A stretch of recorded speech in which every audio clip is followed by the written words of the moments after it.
الحمد لأهله والصلاة على أهلها أما بعد فأعوذ بالله من الشيطان الرجيم بسم الله الرحمن الرحيم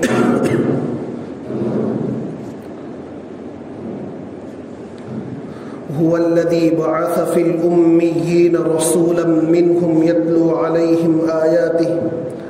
ويزكيهم ويعلمهم الكتاب والحكمة وإن كانوا من قبل لفي ضلال مبين صدق الله العظيم اللهم صل على سيدنا ومولانا محمد وبارك وسلم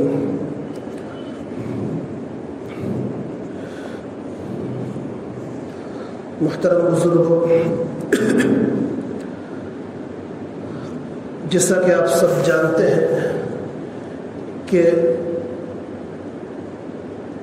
ربیع الاول کا مہینہ شروع ہونے کو صرف 1-2 دن باقی ہے، ایک ہی دن باقی ہے،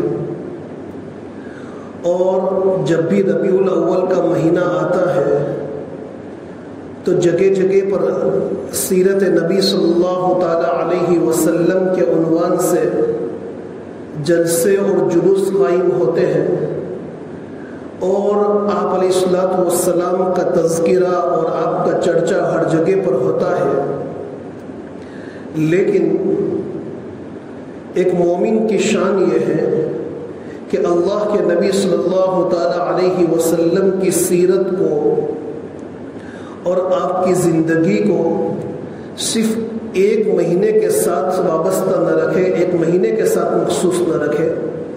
بلکہ اللہ کے نبی کی سیرت کو، اللہ کے نبی کی تعلیمات کو، آپ کی سنتوں کو، آپ کے طور و طریق کو، آپ کی زندگی کو، آپ کی پرسنل لائف کو اور آپ کی خارجی زندگی کو ایک مسلمان کے لیے ضروری ہے، بلکہ ایک مومن کی شان اور ایک مومن کی علامت اور خصوصیت یہ ہے کہ ہمیشہ سال بھر پڑھتا رہے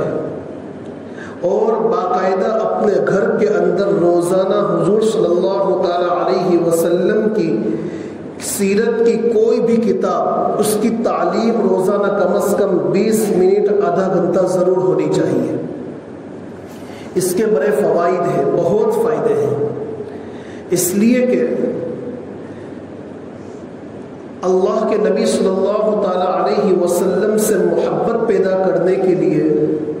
آپ کی زندگی کو جاننا بہت ضروری ہے۔ جن کی زندگی کو ہم جانتے ہیں، جن کے حالات کو ہم سمجھتے ہیں، تو ان سے قدرتی طور پر ایک محبت پیدا ہو جاتی ہے۔ اور اس کو مثال سے یوں سمجھیے کہ آج ہمارے بہت سے نوجوانوں کو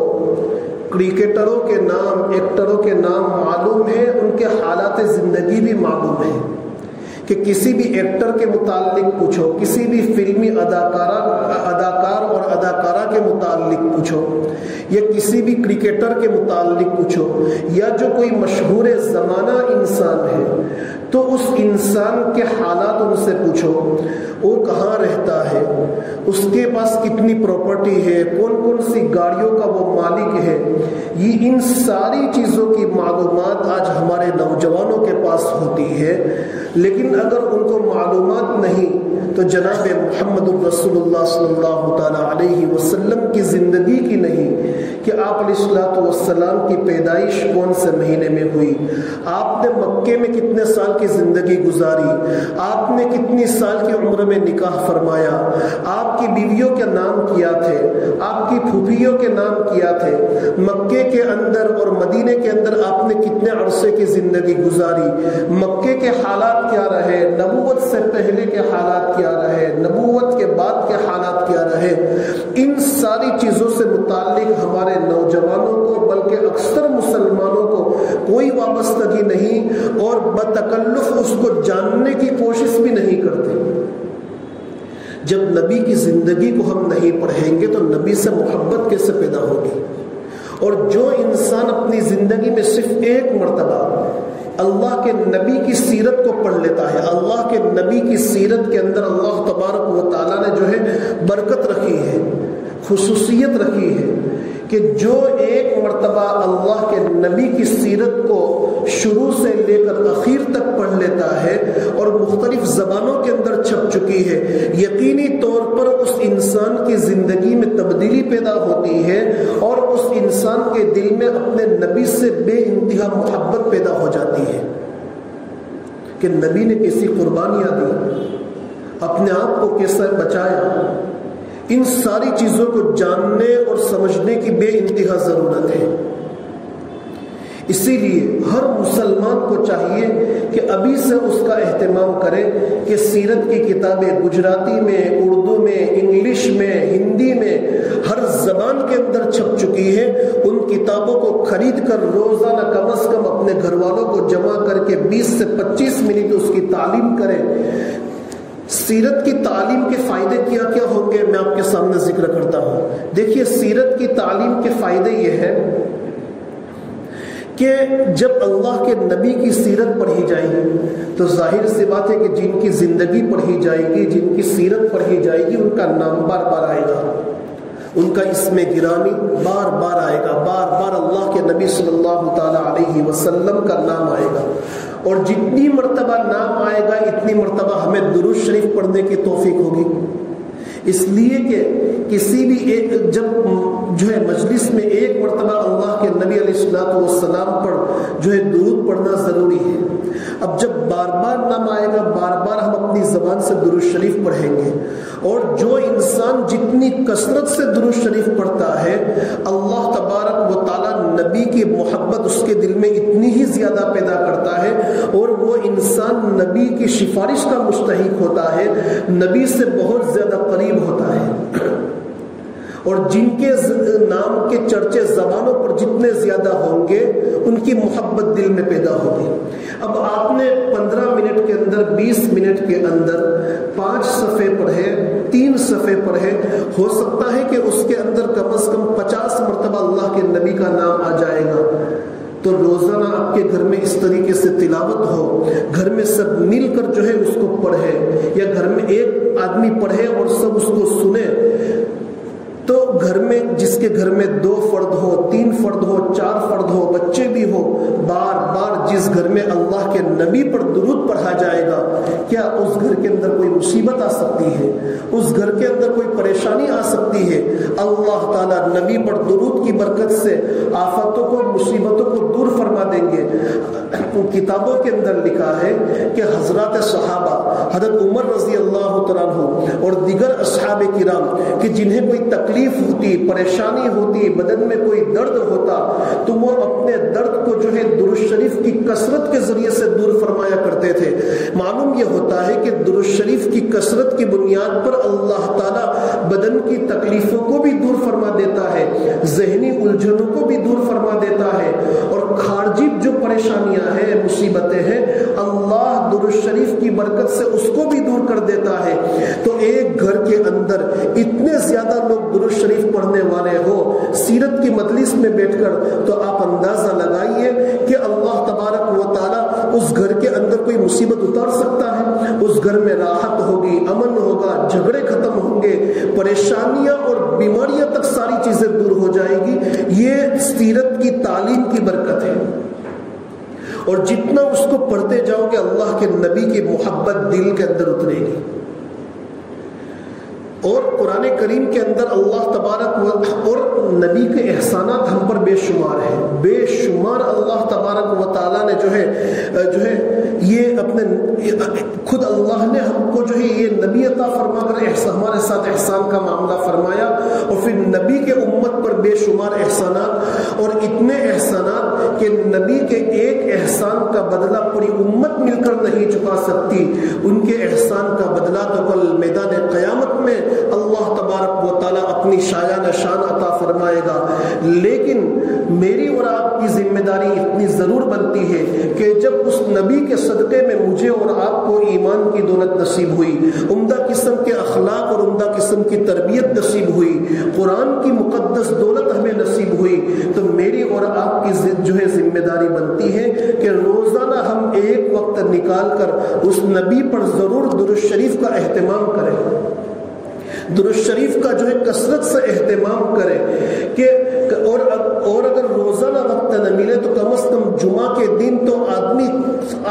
درجہ ہے کہ 300 مرتبہ درود شریف پڑھ لے، اور سب سے افضل اور سب سے بڑا درود شریف درود ابراہیم ہے جو نمازوں کے اندر پڑھا جاتا ہے، اور سب سے مختصر درود ہے صلی اللہ تعالی علیہ وسلم۔ جو انسان اس کو اپنی زندگی کے اندر چلتے پھرتے اٹھتے بیٹھتے پڑھنے کا اہتمام کرے گا یا روزانہ کوئی ایک مقدار بنا لے گا، امید ہے کہ اللہ تبارک و تعالی جہاں اس کے دل میں نبی کی عظمت اور محبت پیدا فرمائے گا، اس کی موت سے پہلے اس دنیا کی زندگی میں کبھی اللہ تبارک و تعالی خواب کے اندر اپنے نبی کی زیارت کا شرف بھی عطا فرمائے گا۔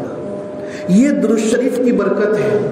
بہت بہت قیمتی تحفہ اللہ تبارک و تعالی نے ہم کو دیا ہے۔ اور صرف اتنا ہی نہیں بلکہ حدیث شریف کے اندر ہے کہ جو انسان درود شریف پڑھتا ہے، اور درود شریف پڑھنے کے لیے وضو کی ضرورت نہیں، غسل کی ضرورت نہیں، کسی بھی حالت میں ہم جو ہے درود شریف پڑھ سکتے ہیں۔ جو انسان جب بھی درود شریف پڑھتا ہے، دنیا کے جس کونے اور علاقے میں بیٹھ کر درود شریف پڑھتا ہے، وہ درود شریف وہاں سے فرشتے لے کر اللہ کے نبی کے دربار میں جاتے ہیں، اور اللہ کے نبی کے دربار میں ہمارا نام لے کر پہنچاتے ہیں، ہمارے اور ہمارے والد کا نام لے کر پہنچاتے ہیں کہ یہ فلاں ابن فلاں کی طرف سے آپ کی خدمت میں درود شریف کا تحفہ ہے۔ میرے بھائیوں، جب میرے بھائی ذرا یہ تو اندازہ لگائیے کہ ہم جیسے بے انتہا گنہگار وہ عظیم المرتبہ شخصیت امام الانبیاء جناب محمد الرسول اللہ صلی اللہ تعالی علیہ وسلم کے دربار میں ایک دن میں کئی مرتبہ ہمارا نام لیا جائے، اس سے بڑی خوش قسمتی ہمارے لیے کیا ہو سکتی ہے؟ اسی لیے میرے بھائیوں، درود شریف وہ دولت ہے کہ ایک انسان کو دنیا کی ساری دولتیں دے دی جاوے، لیکن درود شریف کی دولت اس کے پاس نہیں ہے تو وہ محروم ہے، اور دوسری طرف کسی کو درود شریف کی دولت مل گئی تو سمجھ لو کہ اس کو سب کچھ مل گیا، پھر دنیا کی کوئی بھی چیز نہ ملے تو کوئی حرج نہیں۔ لیکن قانون خداوندی یہ ہے کہ جو انسان اپنے آپ کو نبی سے جوڑنے کی کوشش کرتا ہے اور نبی سے محبت بڑھانے کے کام کرتا ہے، اللہ تبارک و تعالی جہاں اسے اخروی نعمتوں سے نوازتا ہے، وہیں پر اللہ تعالیٰ اسے دنیا کی نعمتوں سے بھی نوازتا ہے، اور بے شمار واقعات اس کے احادیث کے اندر موجود ہیں۔ اسی لیے خاص طور پر ہمیں اہتمام کرنا چاہیے۔ اور دیکھیے اللہ تبارک و تعالیٰ قرآن میں فرماتے ہیں لَقَدْ مَنَّ اللَّهُ عَلَى الْمُؤْمِنِينَ، اللہ تعالیٰ نے مومنین پر احسان فرمایا۔ گویا اللہ تعالیٰ مومنین پر، اپنے بندوں پر اپنا احسان یاد دلاتے ہیں۔ اللہ نے کیسے احسان فرمایا؟ لَقَدْ مَنَّ اللَّهُ عَلَى الْمُؤْمِنِينَ إِذْ بَعَثَ فِيهِمْ رَسُولًا مِّنْهُمْ، اللہ تعالیٰ نے نبی بھیج کر ہمارے اوپر احسان کا معاملہ فرمایا۔ معلوم یہ ہوتا ہے کہ اس جناب محمد الرسول اللہ صلی اللہ تعالی علیہ وسلم کی امت کے اندر ہمارا پیدا ہونا یہ اللہ کی بہت بڑی نعمت ہے۔ اللہ نے اس کو بطور احسان کے ذکر فرمایا کہ اللہ نے ہم پر احسان فرمایا ہے کہ ہم کو نبی کی امت میں پیدا فرمایا۔ بہت بڑا احسان ہے۔ بہت سے پیغمبروں نے یہ تمنا کی تھی کہ جو ہے ہمیں نبی کی امت میں پیدا کیا جائے، اللہ تبارک و تعالیٰ نے بغیر مانگے مسلمان کے گھر میں اور جناب محمد الرسول اللہ صلی اللہ تعالی علیہ وسلم کی امت کے اندر پیدا فرمایا۔ اور اس نبی کا مقام یہ ہے کہ جب کل میدان قیامت قائم ہوگی تو سارے لوگ نفسی نفسی کے عالم میں ہوں گے، حتیٰ کہ پیغمبر بھی کہیں گے کہ نفسی نفسی میرا کیا ہوگا، لیکن اس موقع پر ایک آواز اٹھے گی امتی امتی، اور جناب نبی کریم سرور دو عالم صلی اللہ تعالی علیہ وسلم کی وہ آواز ہوگی، اور صورتحال یہ ہوگی کہ ساری امتیں پریشان ہوگی کہ ہمارا اب کیا بنے گا، کیا صورتحال ہوگی ہمارے ساتھ۔ بڑا دردناک ماحول ہے۔ سارے لوگ ہر جو ہے مختلف پیغمبروں کے پاس جائیں گے، حضرت نوح کے پاس، حضرت ابراہیم کے پاس، حضرت موسیٰ کے پاس، حضرت عیسیٰ علیہ السلام کے پاس، ان سارے پیغمبروں کے پاس جائیں گے۔ سارے پیغمبر عذر کر دیں گے، آخر میں سارے لوگ جائیں گے جناب محمد الرسول اللہ صلی اللہ تعالی علیہ وسلم کے پاس۔ اللہ کے نبی فرماتے ہیں کہ اس موقع پر میں اللہ کے سامنے سجدہ کروں گا، اور سجدے کے اندر اللہ کی تعریفات بیان کروں گا،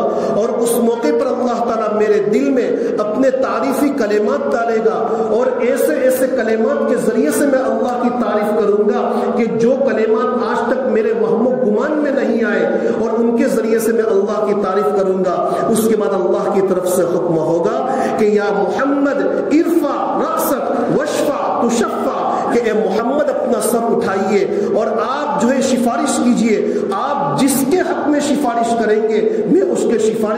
میں آپ کی سفارش کو قبول کر لوں گا۔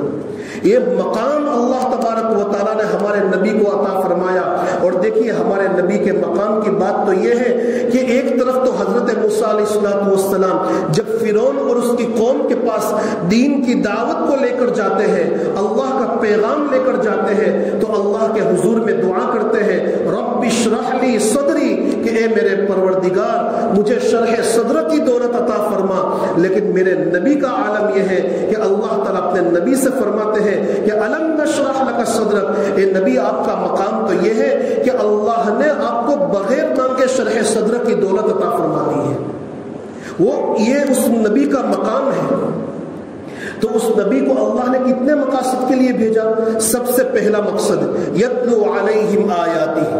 کہ وہ اللہ کی آیتیں ہمارے سامنے پڑھ کر سناوے، اللہ کی آیتیں ہمارے سامنے تلاوت کرے۔ اگر نبی قرآن کریم کی تلاوت نہ کرتے تو آج ہمیں قرآن کریم کی تلاوت کا سلیقہ نہ آتا۔ یہ اس نبی کا احسان ہے۔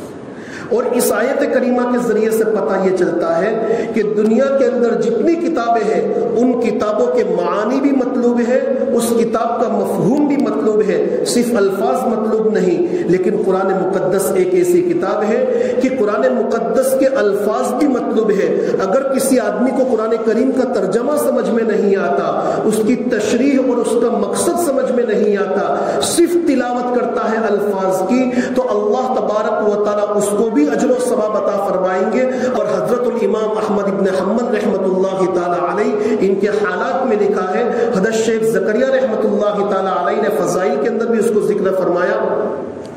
کہ انہوں نے اللہ تعالیٰ کی خواب میں زیارت کی، تو خواب میں اللہ تعالیٰ سے پوچھا کہ اے رب کریم آپ کے قرب کا ذریعہ کیا ہے،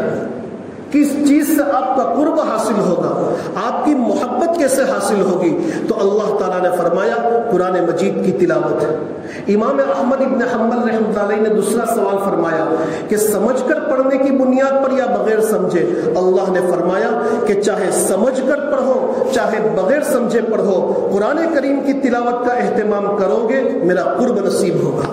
ایسی عظیم دولت اللہ تبارک و تعالیٰ نے نبی کے صدقے میں مجھے اور آپ کو عطا فرمائی ہے۔ لیکن صورتحال یہ ہے کہ آج ہم قرآن مجید کی تلاوت سے کافی دور ہو چکے ہیں۔ وہ جہاں درود شریف کا ہمیں اہتمام کرنا چاہیے، تلاوت کا بھی اہتمام کرنا چاہیے، آج ہمارے گھروں کی طاقوں میں قرآن مجید دھول کھا رہا ہے۔ یہ قرآن مجید تو تلاوت کے لیے آیا تھا، میری اور آپ کی زندگی کے اندر برکت اور نورانیت پیدا کرنے کے لیے آیا تھا، لیکن وہ قرآن مجید طاقوں کے اندر دھول کھا رہا ہے۔ کسی بزرگ نے فرمایا تھا کہ جس سے اللہ محبت کرتا ہے اس سے اپنا میسیج اور قرآن پاک اٹھانے کی توفیق دیتا ہے۔ ہم میں سے ہر انسان اپنے متعلق سوچے کہ مجھے قرآن پاک اٹھانے کی توفیق ہوتی ہے یا نہیں۔ ہفتوں کے ہفتے گزر جاتے ہیں، سال کے سال گزر جاتے ہیں، قرآن مجید رمضان میں دیکھنے کا بھی موقع نہیں ملتا۔ اور ظلم بالائے ظلم یہ ہے کہ جن مسجدوں کے اندر قرآن مجید کی تلاوت بہترین طریق پر ہوتی ہے